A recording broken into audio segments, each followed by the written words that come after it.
Hello, everyone, and welcome. It's Alisha here at Cosmic Gateway, and I am just so delighted. I'm beyond delighted right now to have my next guest here with me. I have Maria, who is an experiencer. She's an author. Has an incredible story, a courageous story, and she is now breaking her silence after 30 years of experiences and has compiled all of her journals into a book, and I feel so privileged to sit here and to be able to share this conversation of a topic that's very, very dear to both of our hearts. And so, welcome. First of all, welcome, Maria. Thank you so much for Thank you, being here. Alicia. It's so nice to be speaking with you tonight. Now, first off, you probably can notice that there is I have a focal issue happening at it's a technical glitch. We've spent the last half an hour trying to iron it out and nothing will work. So first of all, apologies, but we've got to the bottom that it must be an energy thing that just we're gonna Yes, it plow on has to be. anyway and hope for the best as we move through this conversation. Um, I was just joking with Maria off camera that ever since I was a child, I've always interfered with electronic devices. As far back as I can remember, it's always been a thing. And you mentioned to me that that's also been a thing for you.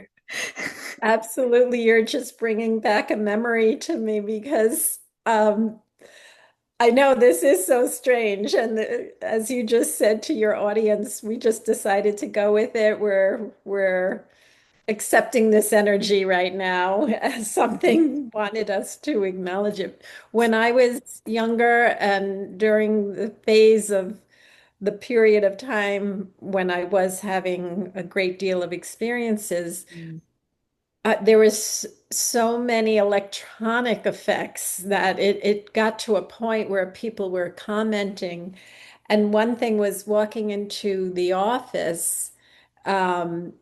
Where my husband worked, and I would walk in and all of a sudden the computer would start spitting out paper, and and it was weird because it had like it looked like hieroglyphics on the No way. paper. It Oh, wasn't anything you could even punch into a computer. So, and it would spit out, and the only way to get it to stop was I had to pull the plug.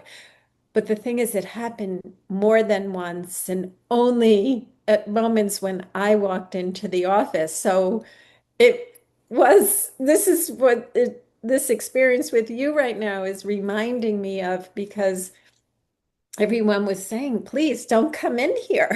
I couldn't come in. That was affecting, the women who were working there. It was affecting their whatever they were doing. So, oh I wow. mean, it's something where you laugh at it, but it makes you wonder. And that's just one story. I mean, I had a lot of um, Yeah. things that, energetically were affected for a Wow, whole that's so phase of time. fascinating. I wonder Yeah. whether the combination, because I mean, I do have the autofocus issue that I haven't been able to get on top of, but I wonder whether the combination of two people coming together that all, have that effect or that energy.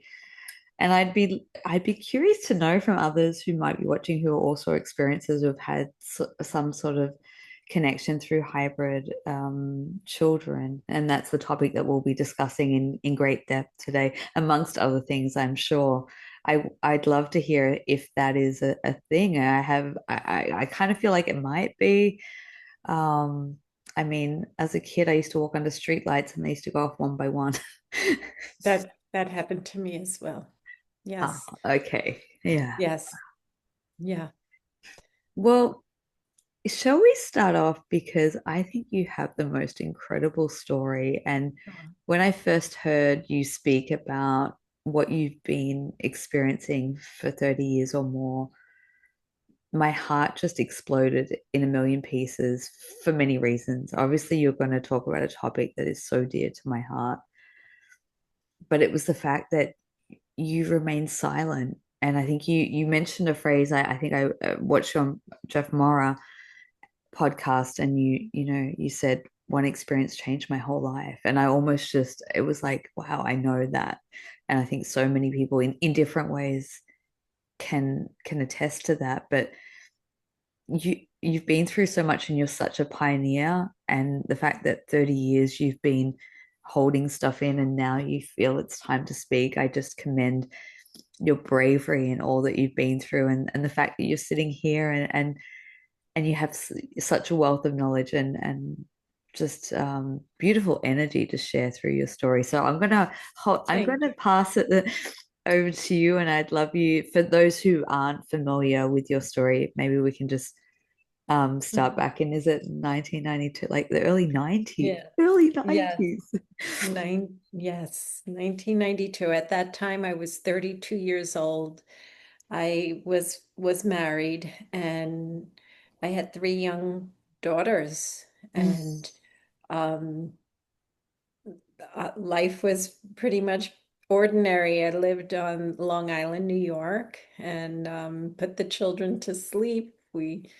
My husband and I had gone to bed, and I just remember waking up suddenly, looking at the clock, and it was around 3 o'clock in the morning. And I just remember seeing light shining out of the ceiling.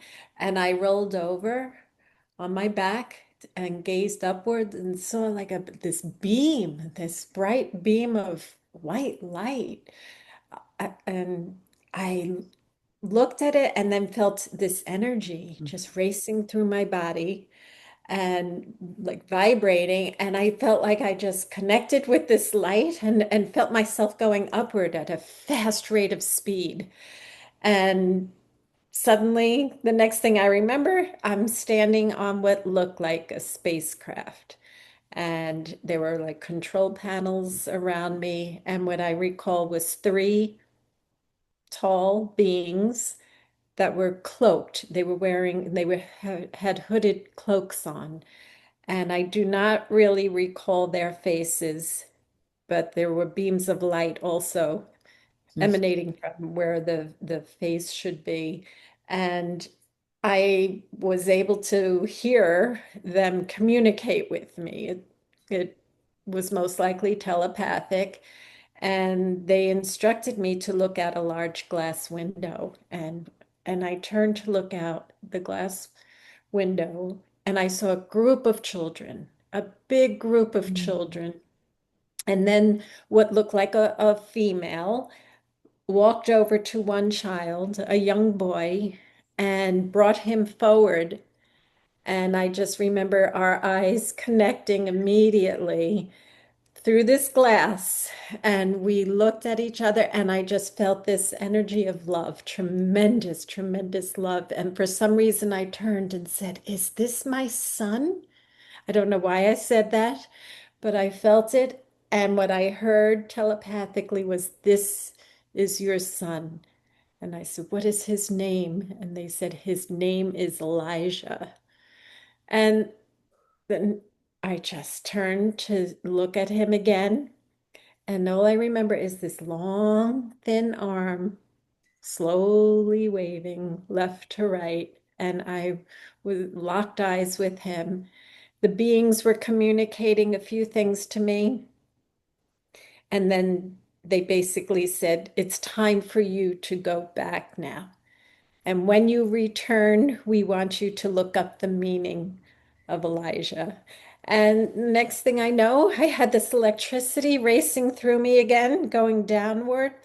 And I just remember sitting up in bed with like a pounding in my chest. And I kept hearing, "Look up the meaning of his name, look up the meaning of Elijah." And I was shaking, I was sweating, I was confused, but I did. I got up and I walked down the hallway where I had a bookshelf and got out a book of names that I had purchased when my children were born. And I looked up Elijah, and the meaning that I read was, "The Lord is my Savior." And I just remember collapsing to the floor and crying, the rest of the night. And that's the experience that is still so present in my memory.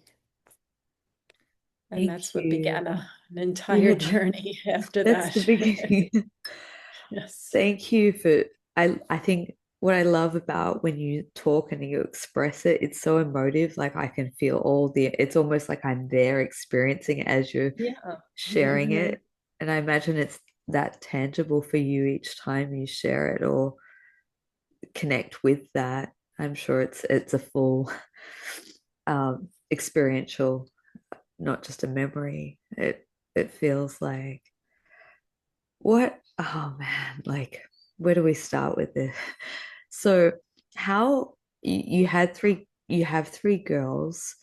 Hmm. How old were your children at that time? Like you were already a mother of of earthly children, I should say. Sometimes it's hard with the language. Um, where were you at Yeah. in your motherhood journey? Um, Yes. At the time, my children were 4, 6, and 8. And see, that's the thing, because once again, you start to think, what was this? mm, What, why? So you start to wonder, is that possible? How could he be my son? So what I realized then, the other baffling puzzle piece was that after I gave birth to my first daughter, I had gotten pregnant again. Again, we wanted to create a family, my husband and I. I was pregnant.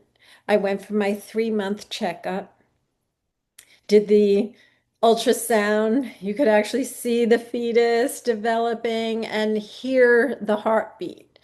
And it was so strong, so powerful that the doctor even commented, "Wow, what a strong heartbeat. You must be having a boy," saying that jokingly. Everything just felt beautiful. Life was wonderful. I had gone home, and the next day, um, I just remember just being struck with severe pain suddenly. And I collapsed to the floor and I was screaming. And luckily, my husband was there and he tried to help me, get me to mm, at least stand up to bring me to bed. But I couldn't. I couldn't. I was screaming in such severe pain, I couldn't move. So he called an ambulance and I was taken by ambulance to the hospital. And when the doctor met me there, he examined me. And I remember this feeling of, I felt like I was urinating and I was, saying, "Doctor, I'm sorry, that I'm urinating." And he said, "No, Maria." He said, "You just passed the fetal sac." And that was devastating, devastating. And I of course broke down, cried, and um, but time passed, he treated me and until, hours later said, "Okay, you're okay. Don't worry. You're perfectly healthy. Give your body time to heal. There's no reason why you can't get pregnant again. Go home and relax." I went home. The next day, I was having breakfast with my firstborn, and the phone rang, and it was the doctor's office, and they said, "Maria, you've got to get down." It was like emergency. "You've got to get down to radiology immediately." I said, "What for? The doctor discharged me last night. He said everything was fine." She said, He wants you to go there now. Meet him at the radiology office." And I went and he was doing a sonogram, internal, external. He brought in an assistant. They were examining me. And I said, what is the problem here? What happened?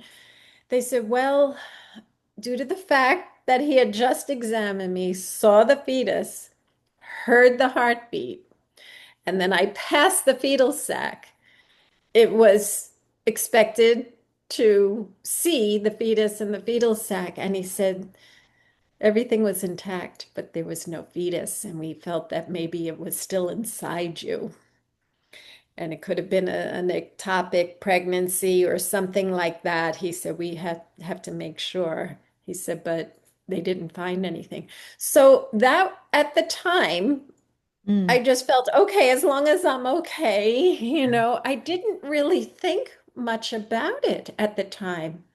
And months later, I did conceive again. And I had my second daughter and then went on to have a third daughter. So for 8 years, I never really dwelled on that aspect of the doctor being baffled by the Mm. fact that there was a missing fetus. And I have this experience, and you begin to wonder. That's what started me on my journey to Wow. later on find out I wasn't alone with a similar story. And you can, confirm that, Oh, Maria, obviously. I think that's what was so I was so in awe of when, and thank you for sharing that, because I think that's such a critical piece is you've had the medical mysteries also a part of your experience. It's not just been your experience. There's been medical anomalies that don't, don't make sense, that literally correlate between. So was it, can I ask, was it 8 years of when you had that miscarriage to That's what I put together, because again, the child that was brought forth mm, appeared in my mind to be he seemed human, but not 100% human. That was the thing. It's the eyes that I remember most, mm, and a slightly larger than normal head. Not grotesque. yeah. It was not grotesque, but I do remember long, thin arms again because it was the gesture that stood out. So his arms were longer than usual, but he appeared, if we just think of what does an 8-year-old boy look like, Mm, size wise, height wise. And that's again, these are puzzle pieces mm. that I put together, but not immediately. Of course, I went through so much of thinking there was a mental psychological problem because back then, Yeah, I want to get into and people weren't really talking about UFOs or abduction experiences in was that, I guess that was a curiosity to me. Was that ever a part of your world before these experiences? Like going back into childhood, like was there any I reference never point for you? thought of anything like that, but once again, because I've been keeping journals and not only since the experience, but prior to, as a little girl, I wrote stories Oh, and okay. I kept diaries, and I was always thought of as a little girl with a big imagination, you know. So, Yeah. I wrote stories of the funny creatures, Oh, and so things like that. And so it wasn't something that was prevalent. It was a time though when everyone was it was starting to be spoken about, but I mm, was not even aware of it mm, immediately. mm, Eventually, I realized there mm. was a lot of information out there. But it took a while for me Yeah. to discover that. So I can't even imagine what it would be like going through back in the 90s with such limited, I mean, we Yeah. weren't even really on the internet at that point, were we? Or it was not like it is today. So I guess I have two streams of question. We can go either way. Mhm. First of all, I want to know what it was like for you internally, mentally, emotionally to process all of that and like that whole, am I crazy? Am I like I'd love you to speak more around that, and then also like the pathway into finding, oh, I'm not alone. Like Mm. and how that sort of unfolded for you. Yeah. So the first thing immediately was the following morning to share it with my husband. Mm.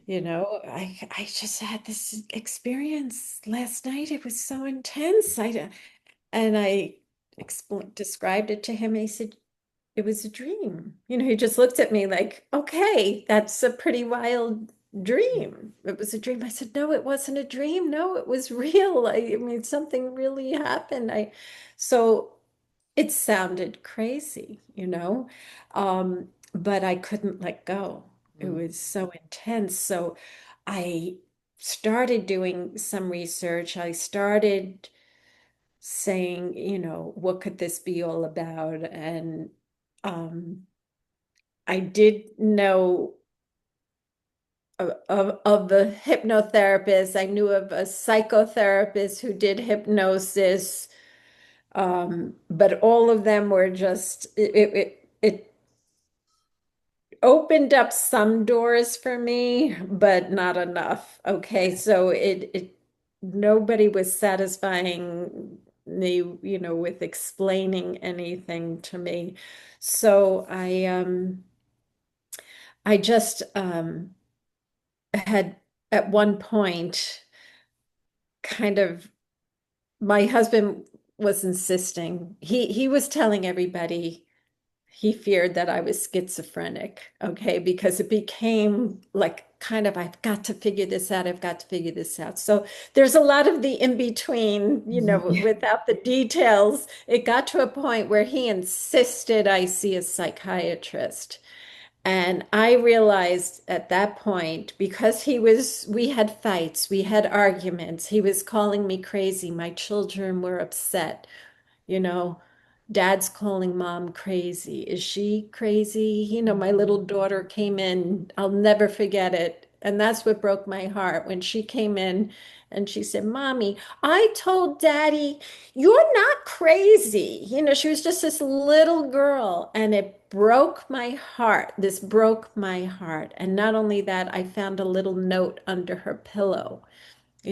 My mommy is the best. See, I could cry too with that. It's hard.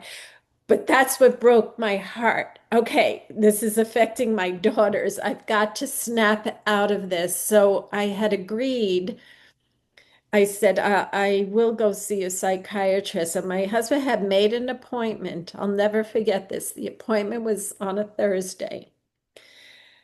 The Sunday before, now, I always prayed. I prayed for clarity. What is this? Please help me understand. Why am I going through this? And again, the appointment is made. I'm doing laundry and I had the TV on and this commercial came on and it was a movie trailer for a two-part miniseries. Television was different Yeah. then. We didn't have, Netflix Yeah. or things like that. Yeah. So if there was a movie that was going to be on, you had to sit and watch it at a certain time. And it was called Intruders. And it was Mm. and the trailer said based on true stories, um, and based on a book written by Bud Hopkins. I Mm. don't know if you're familiar with Bud Hopkins. So at the time, I didn't know who he was either. But to this day, I'm so grateful to his work because the movie was based on true stories of women who were having unusual experiences, even electronic, like you're having with your computer. It was several strange anomalies would occur in their homes or, at Mm. certain places. But the common theme was that these women were 3 months pregnant, suddenly had miscarriages. There was no fetus found. And years later, they had Mm. an experience where they're shown a child. I will never forget. That was my turning point moment before going to the psychiatrist. it was this God had answered my prayers because had I not seen this, I did go to the psychiatrist, and of course, the first thing he did was tell my husband she's having a psychotic episode. She needs to take medication. Here's the script. He handed it to him, not even to me, like I was a What? crazy woman. But I refused because now I had this knowing Mm, that, wait a minute, I'm not alone with this. There's other women. So the first thing I did was contact Bud Hopkins. It turns out he was an incredible researcher, and he did focus on women like me.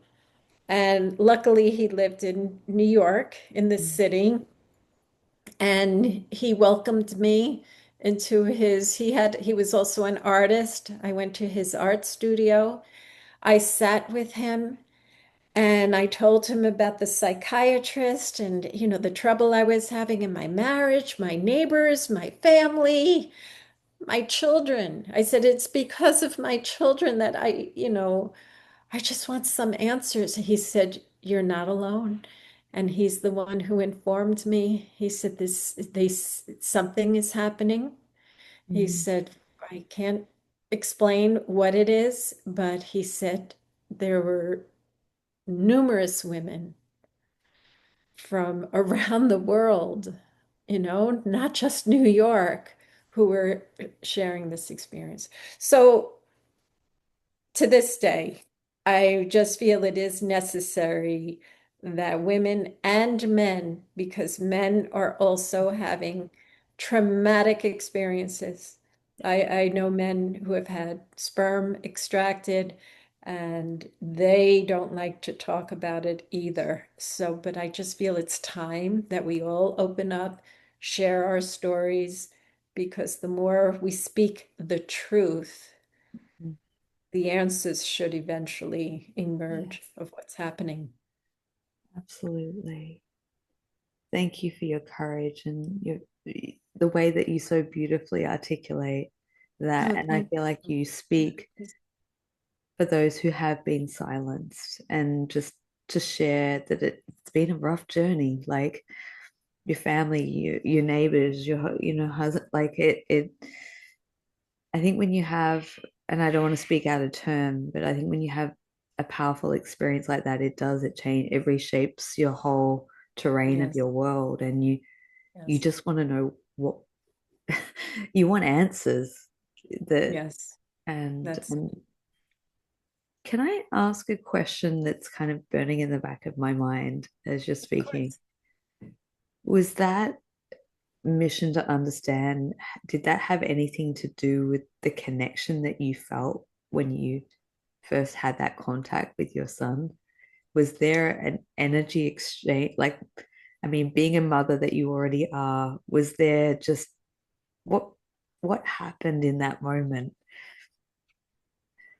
So shortly after that, and then finding peace after speaking with Bud and realizing I understood how this appeared to everyone. So rather than searching outwardly, I just started meditating on a Mm, daily basis. I turned inward, I became more quiet. And every morning, I had a ritual of prayer, meditation after the children, were off to school and doing my morning routines. What happened then, and a part of what was told to me when I was on the mm, spacecraft, as I said, they were communicating a few things, almost as if I did have a mission, like they were instructing that I needed to compose music.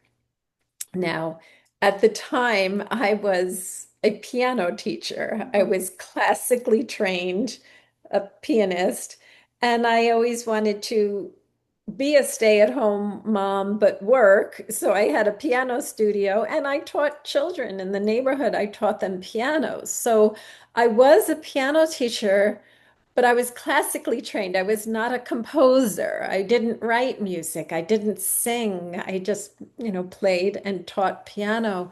So the message I received didn't make sense to me. Mm. What do you mean, write music, compose me? I don't do that. And it didn't make sense to me. But when I started praying and meditating and just acknowledging Elijah and thinking about this boy, I began to hear sound.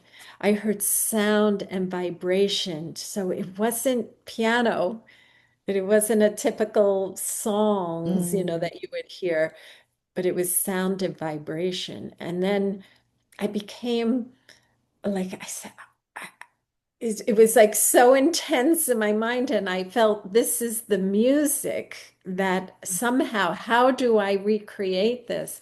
And again, this was back in the 90s, and synthesizers were just new to the music industry and keyboards and things like that. So I suddenly felt like I have to get a synthesizer. And I didn't know what to do when I first got one, but I had people I knew, the musicians, other piano teachers, and I found people to help me learn how to operate.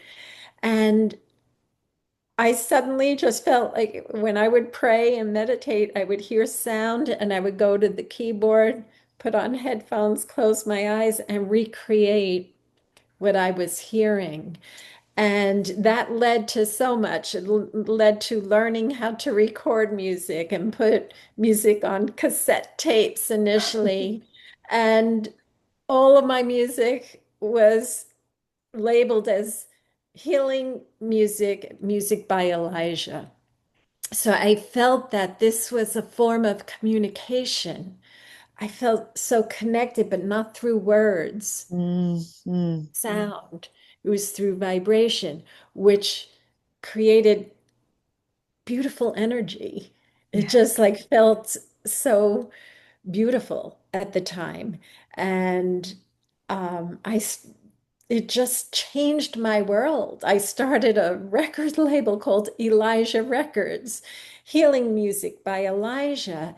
And to answer your question, I felt that by doing that, I may be able to see him again. I almost felt like, well, if you do this, you'll get to see him again. So,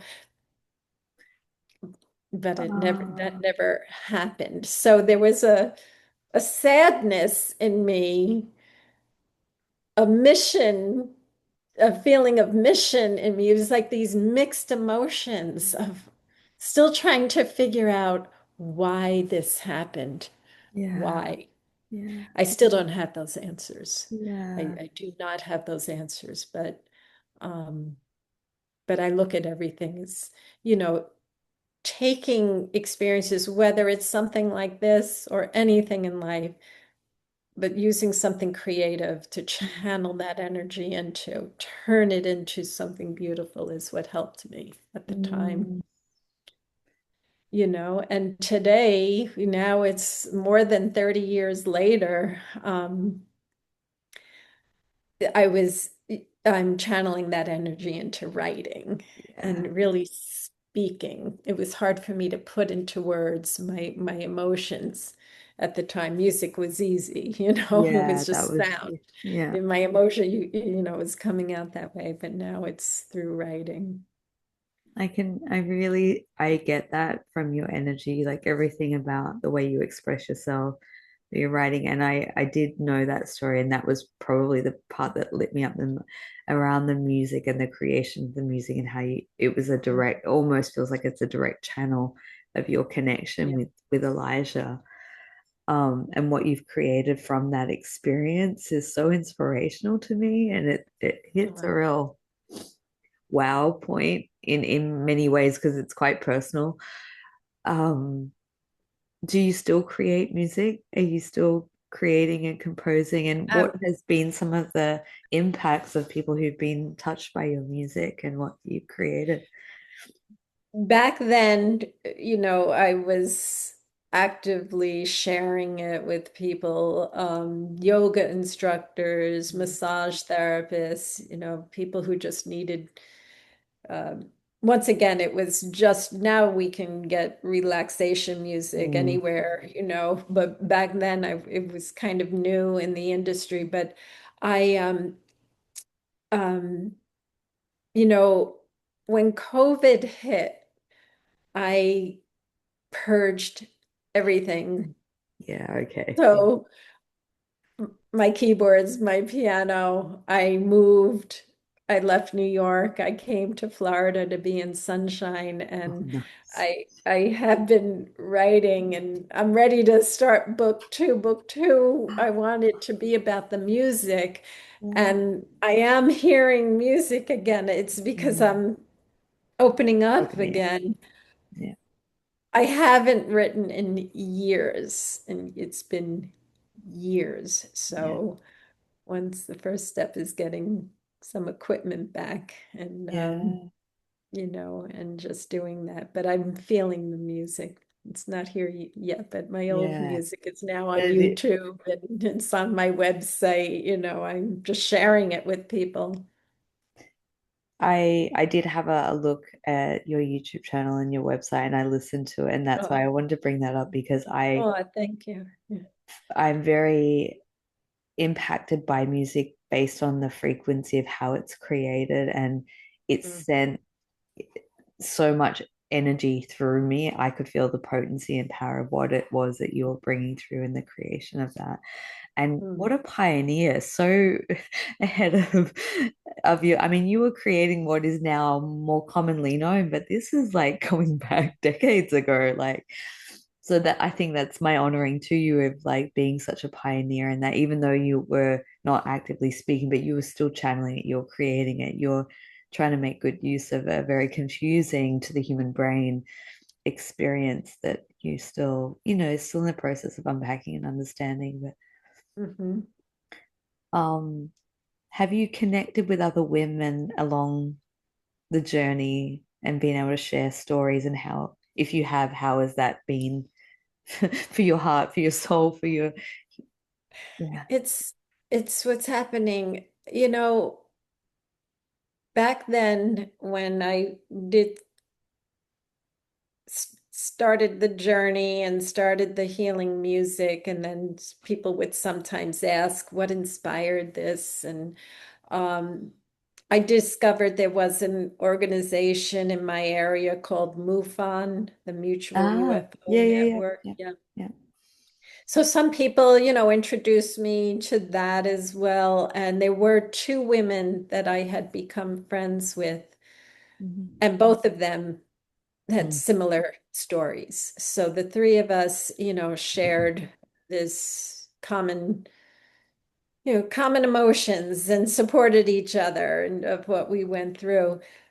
And I'm just thinking of them right now because you asked me, and I life went on. Again, it's staying grounded. I raised my children, so I didn't, other than the music and the recording, I basically continued to live a fairly normal life. But as I said, during COVID, I moved out here to begin writing, and I wanted to reach out to both of them. I wanted them to know I was writing. I wanted to maybe share stories with them again. But one woman was so excited to hear from me.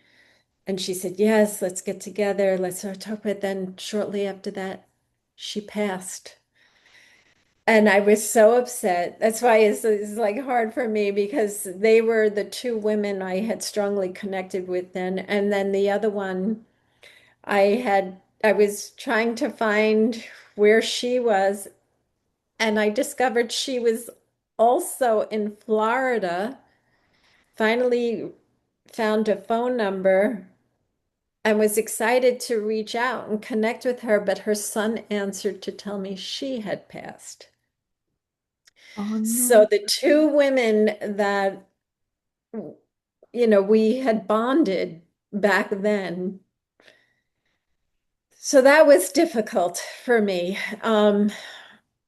I really felt like together we could have been sharing our stories in a to help other women. But since I started speaking, as you know, like you mentioned, Jeff Mara was, you heard me on there. I am receiving a Yeah, lot of emails, of women just and men. yeah. It's not just women reaching out and just because that is what I'm trying to do now, just share stories, Mm, you know. mm, I know you have an amazing story mm, as well. This is why I mm. was looking forward to speaking with you. So I would actually love to hear more from you. I would love for this to be a two-way street. Yeah, I Feel. there are things I want to share. I'm gearing into that. So thank you for Mhm. opening up that doorway because Yes.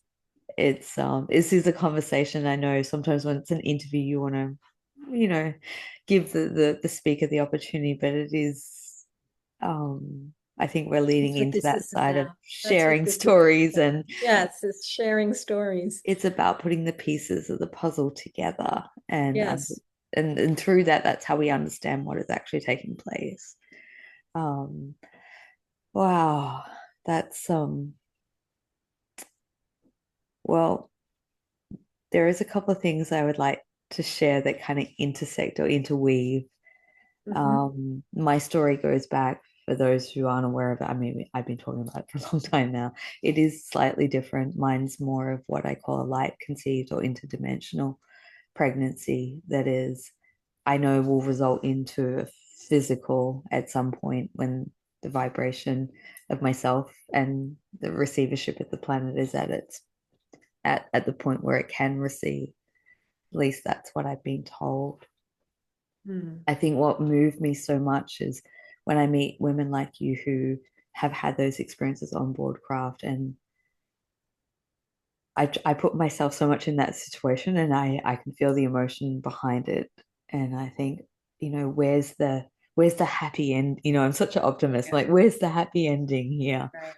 Hmm. And I've done presentations with a lot of women who've been in kind of the 90s, 80s, 90s sort of hybridization programs that have those very similar to what you went through, even though they're all individual and personal. Right. Hmm. And so I always have the question of like, why? Tell me, I have Yeah. this need to know, insatiable need to know. And I got to a point in my journey where I researched everything I possibly could about children coming in unique ways. So I felt like I went down the ET path, the hybrid path, the immaculate, what would be claimed immaculate conception path. I went through all the to like try and put the pieces of the puzzle together because my journey had pieces of them all. It didn't fit in a box. And I Hmm. went to bed one night and I was really upset and I was really angry. And I was like in that turmoil of like, I'd been shut down. Everyone had turned against me, told me I was, that the crazy, you crazy kind of. Yeah. And I was like, I can't deny what's happening in my body. And it's still Right. happening. And I'll never forget this. This was in October of 2016, and I was past what would be a normal due date. So I was like, well, what's going on here? Like this is going to go on for a while. Like this feels like a Wow. never-ending journey. And I went to bed one night and I said, what do I do? Because nothing in my life's working right now, and felt like the rug had been pulled out. Like I'd kind of lost everything, and I had my back up against the wall. I was like, well, what do I do now? Like, and I woke up. I went to bed and I woke up in the morning and it was so clear.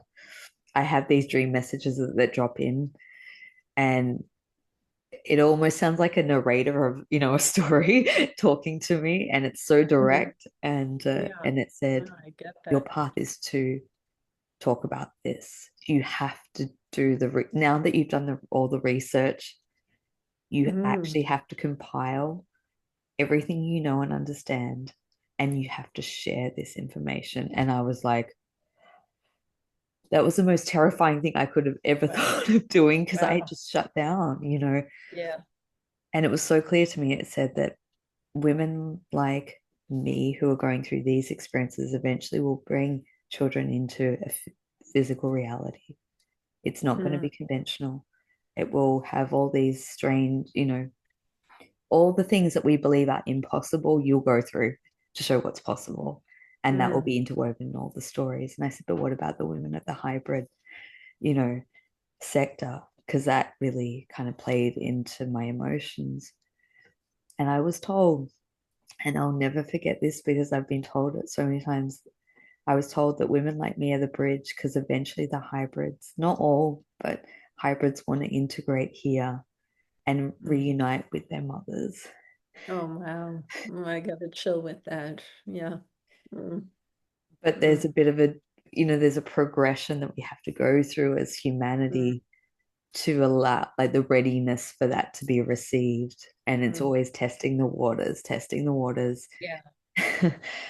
To, and it's like we can't just they can't just show up and if we still have things like racism here on this planet, you know what I mean? It never progresses. It goes backwards. I know. So it's like the shift in consciousness is all about this, and women who are like me who've been going on these ongoing journeys for many years where it's like we're bringing through a frequency and a consciousness that is helping ready the greater shift for humanity. And I believe wholeheartedly that is it is segueing and preparing the way for a reality where women Mm, like you can, you mm. know, have a physical connection with Elijah, and I appreciate that because I still feel that, but of course that still seems, far-fetched for people. It's hard to share that feeling with mm, others, you know, I but wanted I to open that up appreciate because you I was like, sharing. is that something that, even though it may sound crazy and might be hard to like say out loud, is that what you feel in your heart that one day will? I feel it in my heart. I Yeah. always, I have, I can't let go, and my husband, who's now my ex-husband, when I told him that the book, he said to me, he said, "You never let go of that." No. But he commended me, Mm. even though he's the antagonist in the book. He said, Yeah. "You're the bad guy," because there's a lot that I reveal about, things that went on between us. But I said, "You're the bad guy," but he's like, "Oh," because at this stage of our lives, like, it doesn't matter. But that's the point. I can't let go of that belief. No. It's a belief, Yeah. you know. So that it's okay, Yeah.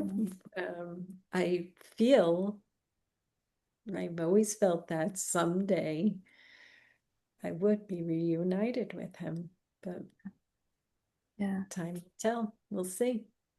That's exactly right. And I've been so privileged to connect with. I've in this realm of the topic that we're discussing. I've heard so many versions and variations of all sorts of things. I feel like Mhm. I'm a walking encyclopedia of, That's you know, great. That's wonderful. Yeah. and I have had, through client sessions and people that I've met along the journey, people who have had experiences where their hybrid children have shown up for a like physical in the room for a short period of Wow. time and had an Wow. interaction. So I I love know that that. I think I was raised I was raised as a very young child. My dad had every UFO book known to man. So Oh, I think I really? was I was kind of Okay, so you prepped were and primed exposed. to Yeah. whatever is deemed Interesting. not normal is normal in my world. And Mm, I'm so grateful for that because I wouldn't be able to hold the capacity of what I do yeah. now. In hindsight, it's always hindsight, isn't it? Looking back, it's like, oh, there was all the little dots that start to connect, Yes. but the funny thing is, I don't think I've ever shared this. When I the beginning of my light conception, which is coming up now on, almost 10 years when this journey began for me, a little bit longer because there was a whole lead up to it. But I had a huge download of information come through in that moment with the energy because my children had been coming into my dreams consistently, but they weren't dreams. They were coming in Right. as future visions of what was, it was like prophecy kind of. That's Mm, how at first I didn't know how to interpret it, but in hindsight, I understood what was occurring. But when it all unraveled, I started to have downloads of looking back at my life since I was a teenager and mm, how I had been prepared for this experience. And interestingly enough, I'd had a reoccurring dream since I had been about 12 or 14 that I had had mysterious pregnancy, and I was just doing everyday thing. wow, Like I'd be at really? school or at work, just in an everyday setting. I'd look down and I'd go, "Oh my God, I'm pregnant." And I go, "How did this happen? I don't know." And then I would go in, always in the dream, I'd be like, "Oh my God," like it just like that. And I'd go Wow. home to my parents in the dream and I would tell them I'm pregnant. And they would say, "Well, who's the father?" And I would say, "I don't know how this happened." Wow. And they would get angry at me because they were like, "Stop lying," like as you would to Yeah. a teenager. Yeah. And I was like, I was like, I don't know how this happened. And I would wake up from the dream and it would be so real. And then I Yeah. would go downstairs and I would tell my parents about the dream because it was kind of open in our household, and we'd always like laugh about it and joke about it. And and go, well, symbolically, it must mean new beginnings, right? And we just kind of got on Yeah, that narrative. exactly. Yes. Yeah, well, more than a few decades later, it's like still ongoing. It's still learning every day. It's still understanding it through my experience and many others. But the other piece I wanted to share that is like I've had connection and communication with my children who are yet to come through for over a decade. Well, actually, it's been two. I had the first contact over 20 years ago. Wow. And in the last couple of years, they've made it very, very loud that part of their gifts and their ability that they wish to bring to humanity is they want to bring through or be part of bringing through a new genre of music. Oh, wow. Really? Oh my goodness. Through frequency, sound, and vibration that help shift Yes. and change and heal people. So when Again, I heard chills you, and you speak about goosebumps. Okay. you and a light, I was like, I oh, know. It's okay. like I have to get back. Wow. Wow. Yeah, that's the universal language is Mm, music, mm, sound again. The other you're talking about this because I know I've heard stories of women who have felt they were pregnant and some were even told they were pregnant and mm, then suddenly they weren't. So I feel for you because I you're not alone with that and the other unusual thing that happened to me, and this was before the experience where I was shown Elijah, but after I had already, had the miscarriage and given birth, I was suffering with a lot of cramping, mm. abdominal cramping, and I kept hearing, like in my mind, there's something inside you that does not belong. Those were the words. There's something inside you that does not belong. And I had gone to my doctor and I said to him, I have very severe abdominal cramps. I feel like there's something there. I just said to him that I Yeah. think there's something there, needs to be removed or something, and he examined me. He said, "No, you're perfectly healthy. It's probably just strain from lifting the my youngest daughter who was a toddler. You're lifting her a lot, you're busy, you have three children. take some muscle relaxants. It's always the Yeah. drugs. Yeah. Just Okay. cover It it just up. Let's like, take the just pills. take this and everything will be fine. But I was like, oh, and this went on for months, and I kept hearing something's inside, and then it got stronger. Oh, And then the words rid yourself, oh, rid yourself. It's hearing rid yourself of this. And I went back to the doctor and I said, something's inside me, and you must get to the bottom of this. And I insisted that he do something, to explore further.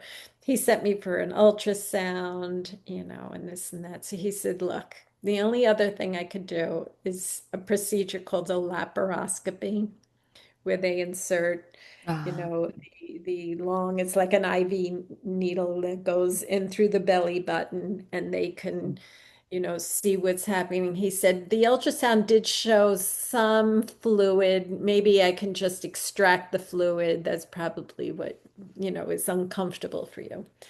He said, so the procedure, it's done as an outpatient. You'll go in the morning, I'll do the procedure, and then you can be home by the afternoon. So he had scheduled that, and I went in for the procedure. And when I woke up from the anesthesia, there was a nurse who said, Maria, you had major surgery. You're going to be here for a while. And I just remember I was so groggy from the anesthesia. I said, what do you mean? What do you mean? So I had to wait for the doctor to come in. He said, you were right. He said, when I went in to explore, I thought I'd be able to extract some fluid. He said, but he wasn't able to. It wasn't moving. It was like something hard that he couldn't break and extract. So okay. he then decided to, it was almost like having a C-section. I Yeah, wasn't make you pregnant, but he see. had to open up to see, and he removed two free floating sacks that fit in the palm of his hand. He said he was literally able to scoop these out of me. He had never seen anything like it before. I have pictures of them. And he put it in a specimen jar. And I wish I knew, like, if that happened today, I would have demanded results of the Yeah. testing, which I did not get. Um, and, I was in the hospital for several days. And he said to me it was extremely unusual, but it wasn't cancer. And you're fine. You're a perfectly healthy woman. At the time, I was just glad there was no more pain, no more voice in my head. Mm-mm. But years later, again, going through journal entries and photos, and I'm reading this medical report, it makes you wonder, is Yeah. this what's happening to women? Maybe, women are just being used to host hybrids and fetuses that are, this is why some women are pregnant and then they're not pregnant, but there's no memory of what's happening, you know? Our memories are played with, so they're suppressed. And that's another reason why I'm happy to be where I'm at now, meeting you, speaking with others, because it's kind of like having amnesia and then some memories are just naturally resurfacing. It's Yeah. become, you can relate to Oh that, yeah. okay? And I'd rather it be natural. A lot of people say go for hypnosis. I'm not trusting of the hypnosis. I'm really not. Mm. But I'm allowing things to surface I think that the naturally. things that are meant to come through that are the most in authenticity and in truth Yeah, come yeah, naturally and organically yes. through connection, Organically, conversation. that's what I say. Yes, let it happen Yeah. that way.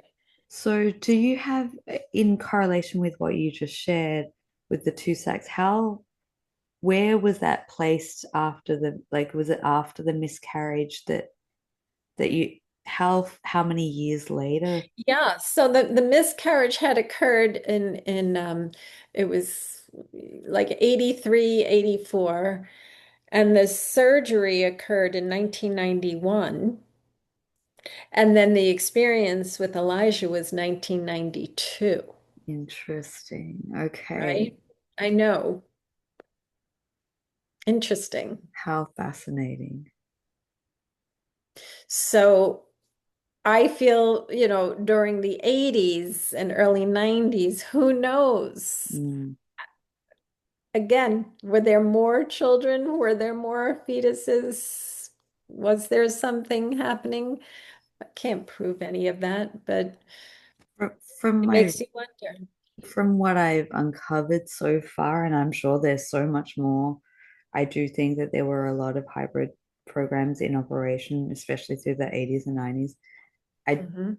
from what I understand, it doesn't happen, or at least to that degree, or it doesn't happen in the same way now. There's technology is advanced as it has in our world. It has and there's different programs. There's different. Right. I know that the experiences that I've had have been different and are different, but I think there's been a lot of augmentation also that's happened in the womb throughout the 80s and 90s of children who have been born as well. A little fun fact for you, Maria. Um, I'm born in 1984. Are Um, you really? mm, Okay. and after all my experience, oh, my mom's gonna hate me for saying this, but after all my experiences, I work as an intuit, so I have a line of communication where I was born that way. So I came in, I had healing abilities from about age 3 or 4. I could put my hands on people and just scan and like medically intuitive scan and read. And Mm. after having the beginning of my experiences, I started to go and look at my mum's pregnancy with a different lens altogether. And because I was the unexpected child. My Mhm. mum had already had two boys who were like 10 and 7. She was done, no more children. And then all of a sudden one day she just didn't feel well and went to the doctor, and the doctor was like, "Hey, congratulations." And she was like, she was mortified, like, because she felt What? too old to Yeah, be having another child. And so very interesting. I have a lot of questions. I mean, I could ask her. She's a lot more open these days, but I wonder how Should much I ask her, because I wish my mother was still alive. Because same thing. My father used to joke. I was not planned. It yeah, was, he used to okay. joke that he goes, "Your real name is Oops." He used to joke about that because my mother had just given birth to my brother. And, Wow, okay. you're not even supposed to do anything for 6 weeks, but within Right? like weeks after he was born, Hmm. she became pregnant. The doctor said, "That's impossible. You can't be pregnant again so soon." But it's the same thing. But it's also interesting that you were born in 84 because that's the year of, you know, of Elijah and oh, not of Elijah, well, of Yeah. the miscarriage after my firstborn. But my it's interesting because the night of my honeymoon, I was in Bermuda Oh, and and it was, I was never able to sleep over my yeah. husband's place. It's like, okay, we're married now. Now it's like, you're free to, Yeah. you know what I'm saying. I know. So we were in bed and on our honeymoon in Bermuda Mm. and making love. And all of a sudden, I saw what looked like a man at the foot of our bed watching us. And I will never forget that. And to this day, my husband will vouch for it. I screamed, "There's a man!" And I pushed my husband off of me that he literally fell on the floor. And he Oh, didn't, I, and I said, there's a man in this room. There's a man, he's watching. And I was running around the hotel room. I was opening the door, looking out in the hallway, looking in the bathroom. There was a man, and he's like, "Are you crazy? What yeah. is wrong with you?" I said, "I'm telling you, there was a man watching us make love." And I had no plans on getting pregnant Mm, whatsoever. We were cautious, and honestly, I don't even think anything happened that mm, night mm. because I pushed him off of me. And Right. I remember feeling this sensation afterwards.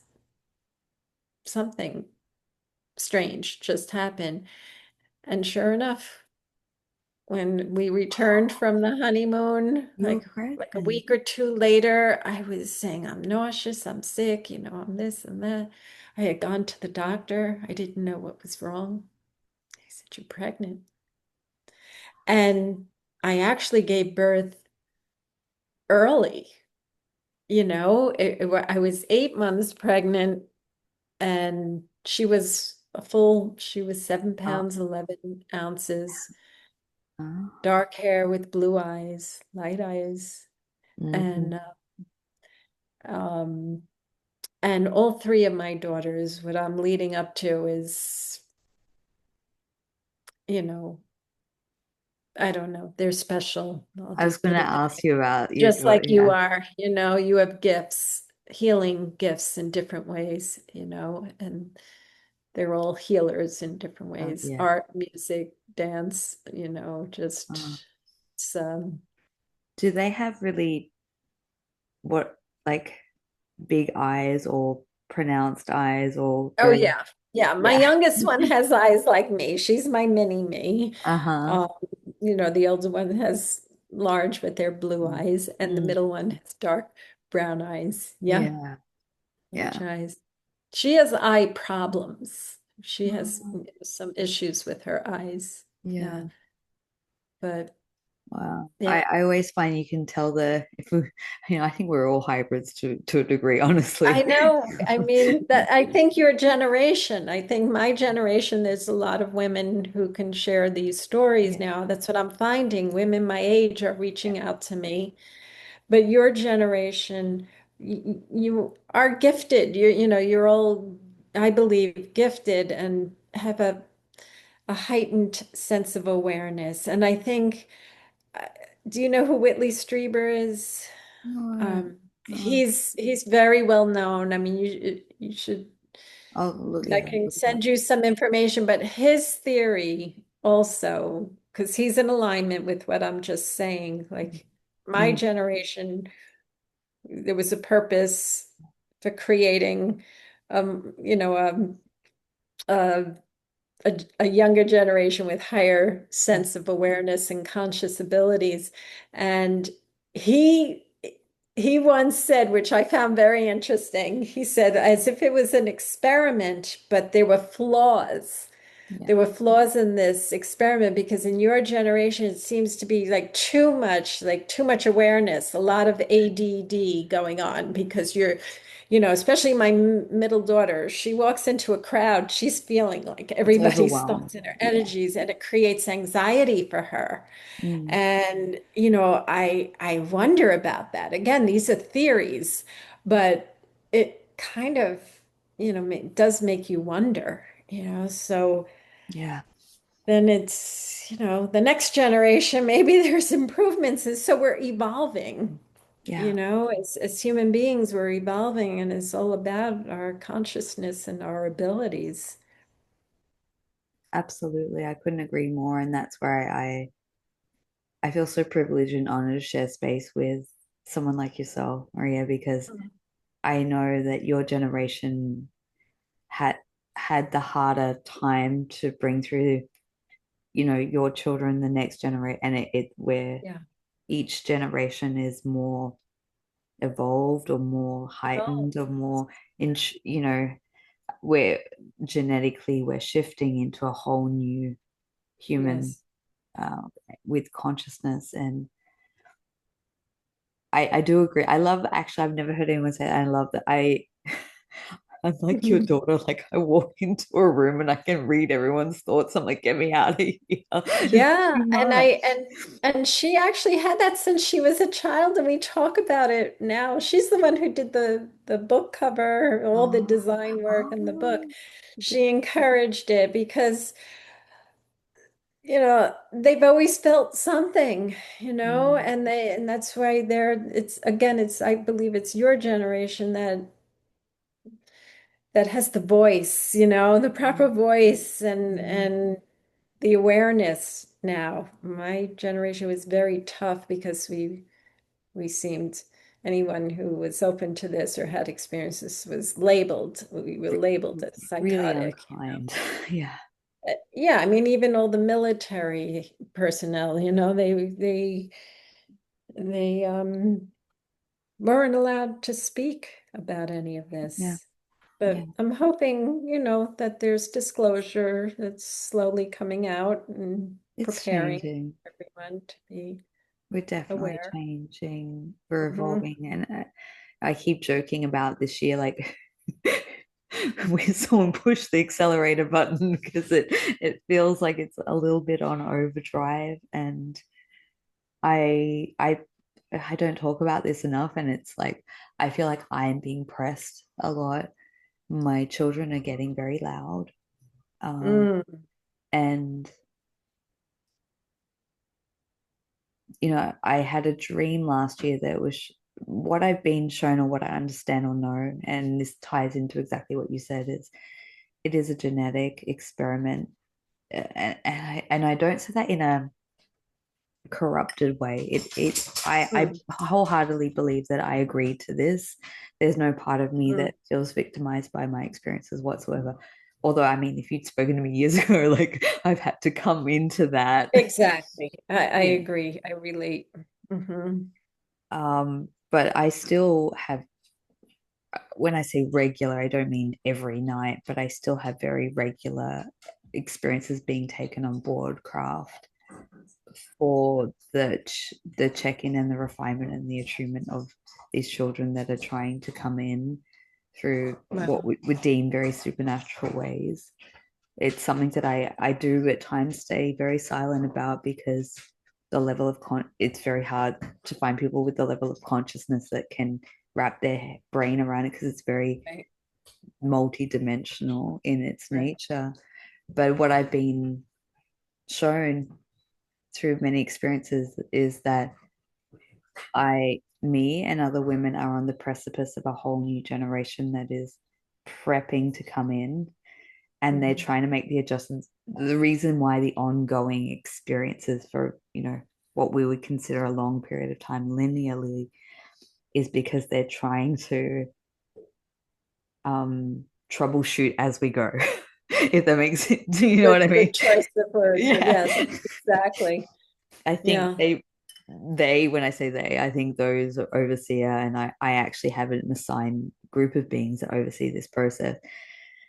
I think they're trying to look at my generation, your children. Like, I'm like, well, we we dialed that one up a little too much, you know. Yeah, I know. I know it makes sense in a Yeah. way.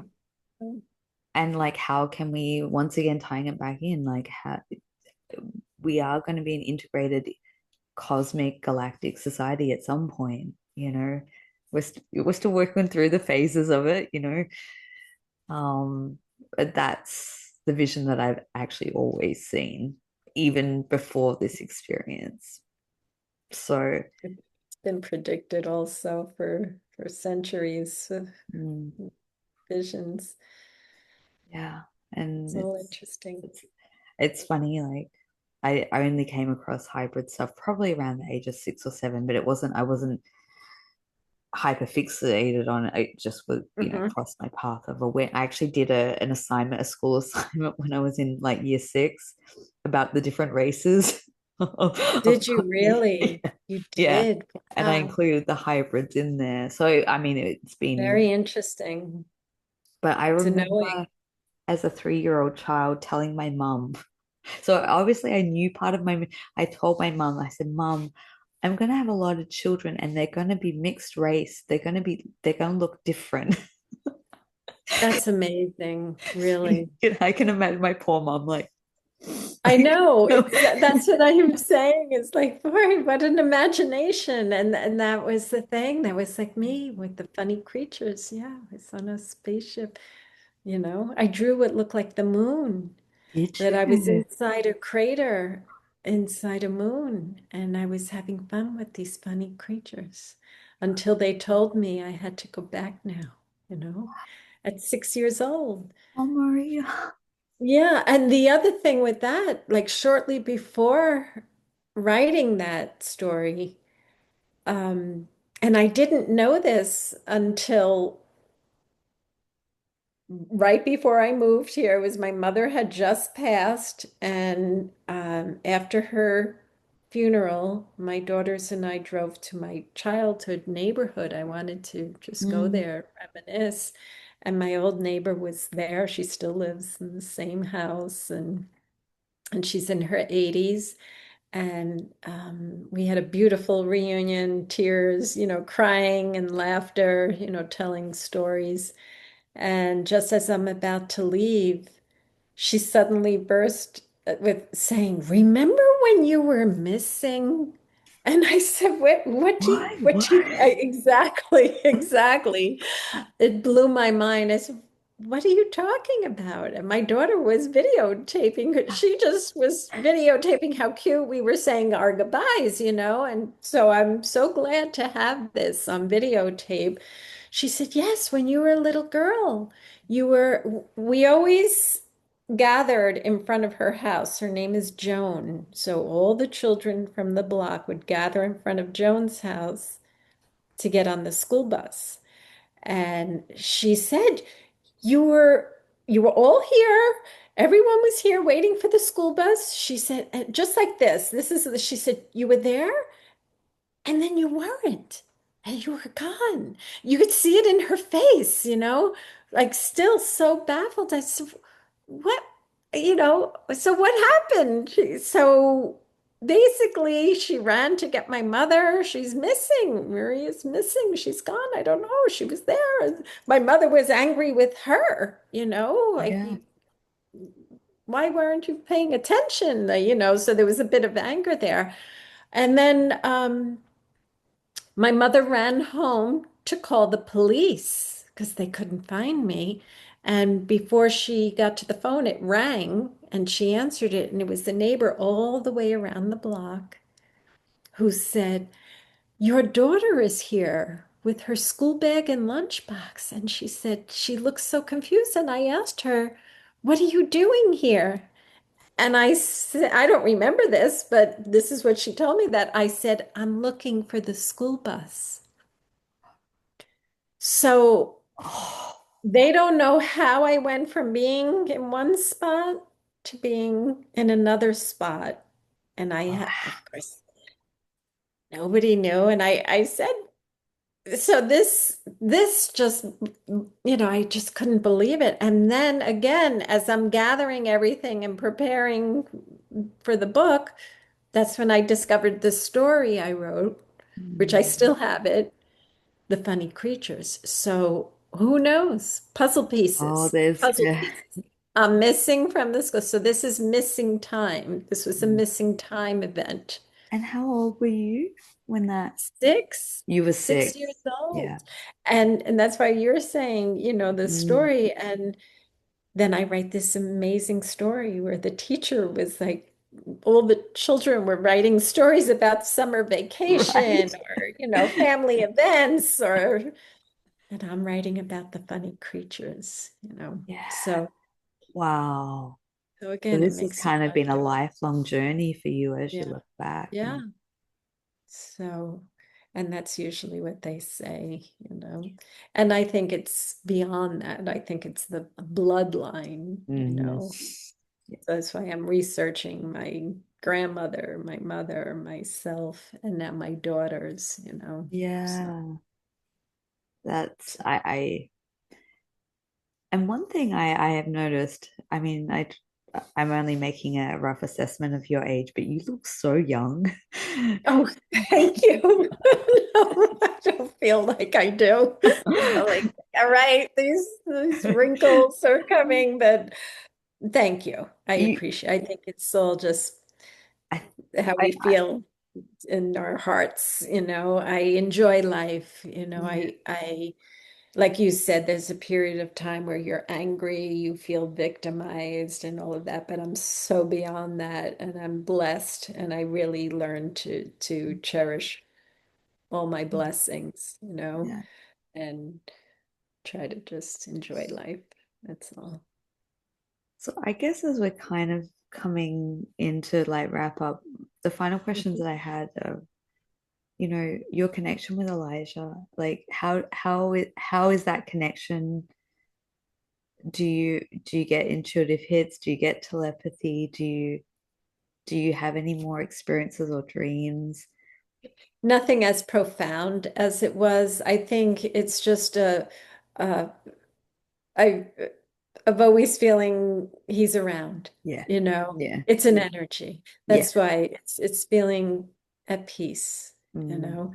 mm, And all of this is happening because of him. The people I'm meeting now is yeah. because of Elijah. I don't think I would, there would be no reason to be writing or composing or speaking on this level. This isn't something I grew up with, it was just a very average home life. Beautiful, beautiful family, lots of love, but that's my connection with Elijah. I've said his name every single day since that experience in 1992. I gave myself reason, like I said.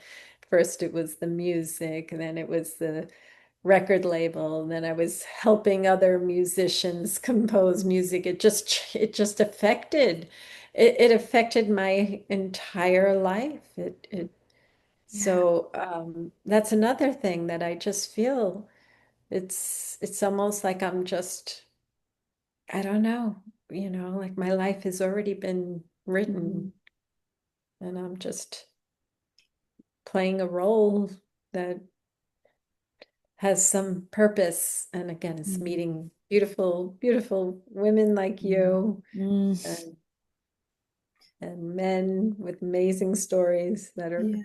incredible. And It goes to that's show it. that the big, He's there. So it's a communication. It's not visually, it's not being abducted anymore. It's not being on a spacecraft. I'd be lying if I said that was happening.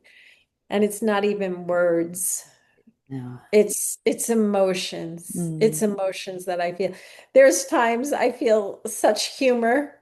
I feel humor from him. I feel he's funny. Like, mm, funny things will happen. It's like I feel like he yeah. made that happen to make me laugh. Yeah. So, It sounds like you have such a stunning connection with him through, mm, through the energetic expression of that. I yeah. really get that sense. Yeah, it's an It's, energy. I'll speak to him. I speak. mm, And again, it's not so much that I hear words, but I feel you a feel it. shift in an energy, a reaction. And what do you feel like your purpose is now? I'm excited to hear that you're working on a second book. You've got the first book Yeah. out. Obviously, I'll put all the details of where people can to purchase your book and to Yeah. connect with you and your website. Um, but what do you feel like your, yeah, greatest passion or what lights you up? What do you feel like is, The writing has just been, something that at this stage of my life, it's become a part of who I am now. mm, There's always labels. mm, I'm a daughter, I'm mm, a girlfriend, I'm a wife, I'm a mother, I'm a grandmother. There's labels, and right now I just am. I yeah, am a Maria, mm. and I can now say I'm an author. This is new for me. So um, I'm just enjoying being an author Yeah. now, but it's really it's healing. It's healing to write, to get Mm. emotions out, but it's this is the purpose. It's meeting people like you. It's Mm. that's the true purpose. Yeah. And it's not asking for much, you know. Uh, and It's let me just just say, sharing. you wear the title of author so well. It's really fitting for you. Um, Yeah. and I feel that it just opens up this dialogue, and it's such an important conversation that you're having on various platforms. So I'm so appreciative for you, and to speak in the raw honesty and openness that you have. It's it's the essence that comes through you. So thank you, Maria. Thank you. And you know what you just said, I have to say this now because um friends that I have now, I don't have a big social life. There's a few Mm-hmm. friends. So this one woman that I've been friends with, I never spoke about any of this with Mm-hmm. her. So now all of a sudden I'm saying, oh, by the way, I published a book. You might want to read it, you know? So needless to say, this shocked her. I never knew any of this about you. I didn't know this. And I spoke with her recently. She said this was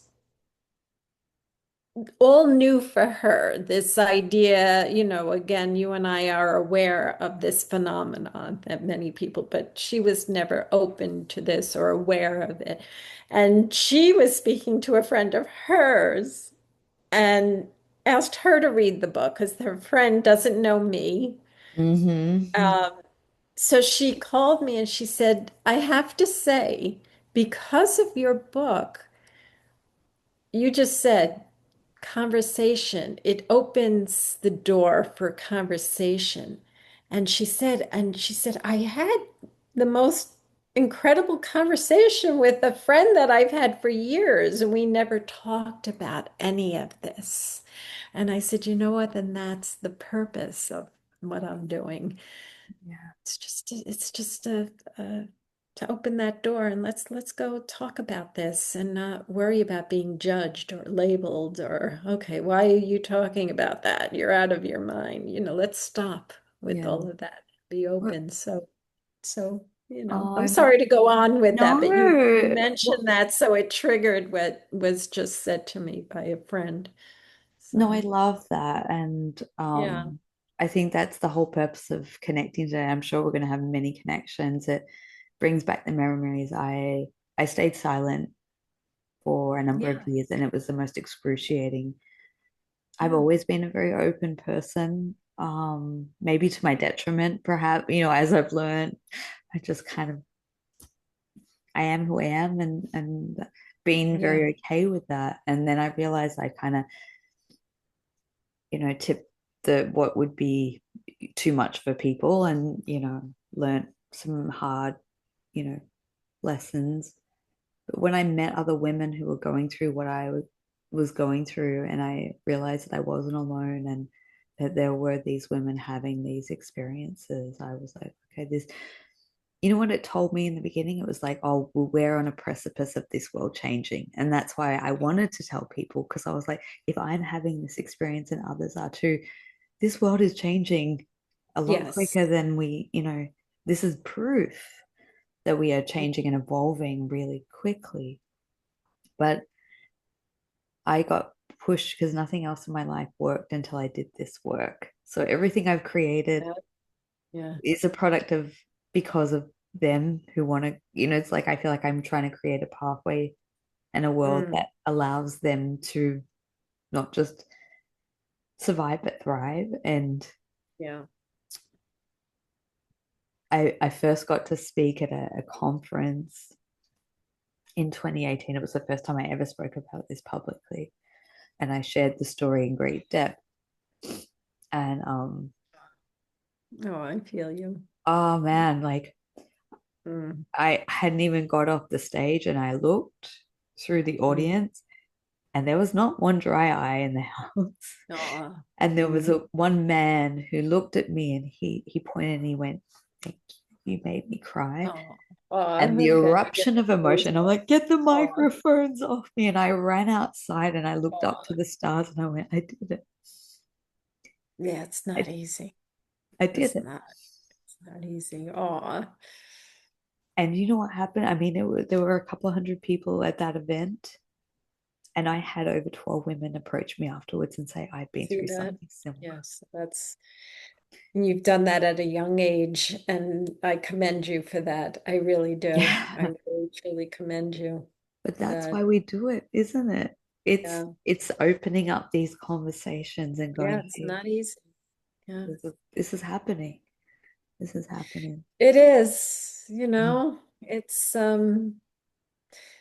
you know, reality is not what most people think it is, No. So So would you say you're highly intuitive now? Has this opened up your intuitive stream? I definitely feel that. It's random. Yeah. Sometimes I meet people I hardly know, and I just feel, I'll ask a question and they're like, "How did you know that?" I'm like, "I don't know, but just know, and it's just giving messages randomly with people and sensing Yeah. things." My daughters are very intuitive too. I Are think more they? so than me, more so. Yeah. Yeah. But yeah, well, this Oh, was oh my wonderful. God. Oh my You. goodness. Maria, thank you so much. This is just, Thank you. It I couldn't was have thought a better person I would want to sit down and chat with, especially uh, just to open up this year and this conversations need to happen more and more. So I'm yeah, sure we will connect again and our paths will cross yeah. again. I'm sure of that too. Well, So good luck on your journey. You're mm, a beautiful soul, beautiful woman. Just stay positive. Keep smiling. Okay. oh, thank you. Maybe like before we compl I know we're about to wrap up, but is there anything you'd like to say to anyone who might be watching, who, man or woman, who've gone through any type of these experiences? Is there anything that what do you say to them? Is there something that is on your heart that you would express? I think the biggest message is not. To fear it. Mm, Try not to fear anything. Don't think you're losing your mind or, be frightened of any of this. Just face it, walk into it and explore it. yeah, And I can stress the value of just meditating, but meditating doesn't have to be a whole ritual of. Meditating could be just taking a quiet walk through the park. Those are the things I do now. I often just walk on a beach and, you know, listen to the birds and just let whatever thoughts are coming up to surface. That, the message is don't fight it. Don't think you're crazy or yeah, unusual. yeah, And there's beauty in that because yeah. then it becomes almost fun. Mm, Like unusual birds will suddenly fly on my balcony and like you feel like, okay, it's just you create an energy and people pop into your life or the phone will mm, ring of, somebody you yeah, haven't heard from. So it's allowing that energy. Don't be afraid of the energy. The energy you were dealing with your computer. I mean, it's calmed down, but every once in a while I see it saying, "Hi, I'm still here," but having fun with it. So don't be frightened of absolutely. these things, these Mm, energies and whatnot, mm.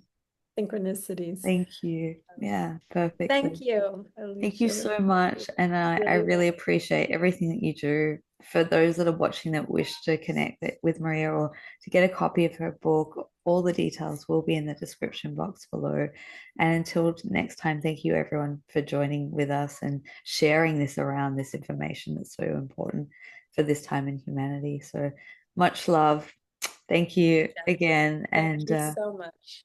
we'll Have a connect wonderful soon. day.